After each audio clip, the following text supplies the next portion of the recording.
"This is the most boring Saturday in the history of boring Saturdays," Daisy declared to her empty room. Rain splattered against the window pane, making the world outside look blurry and gray. Just as Daisy flopped onto her rug with a sigh, a shimmering line of light appeared, stretching from the bottom of her bookshelf. It solidified into a miniature train track. With a tiny chuffing sound, a splendid little steam engine, the color of blueberries and gold, rolled to a stop before her. The conductor, a well-dressed bookworm with spectacles perched on his nose, tipped a tiny top hat. "All aboard the Midnight Reading Express, Miss Daisy," the bookworm squeaked. "First-class tickets to anywhere and everywhere you can read. Do step lively. We're running on imagination time." Daisy watched in amazement as she magically shrank to the perfect size to board the train. The passenger car was incredibly cozy, lined with shelves of thumb-sized books. The bookworm conductor, who introduced himself as Professor Lexicon, blew a whistle that sounded like a happy sigh. "First stop, the giggling jungle from your favorite adventure book," he announced. The train didn't move forward. Instead, it chugged directly into the cover of the book Daisy had left on her bed. Suddenly, the view outside the window wasn't Daisy's bedroom wallpaper anymore.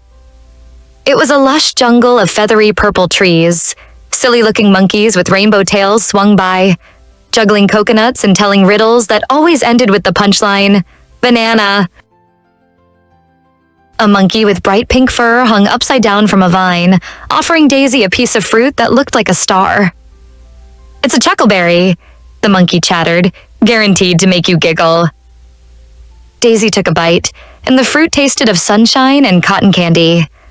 A fit of giggles escaped her, light and bubbly. The whole jungle seemed to laugh along with Daisy. Professor Lexicon checked his pocket watch. "Right on schedule," he chirped. "Next destination, the floating city of synchronicity. Hold on to your bookmarks, Daisy. It's a bit of a climb." The train's wheels lifted from the jungle floor and began chugging up a staircase made of pure, solid clouds. The floating city was magnificent, with towers made of spun moonlight and bridges woven from starlight, just as described in Daisy's fantasy novel. The city's inhabitants were graceful griffons who served as librarians, soaring between the towers to deliver scrolls and books. One landed gently beside the train window.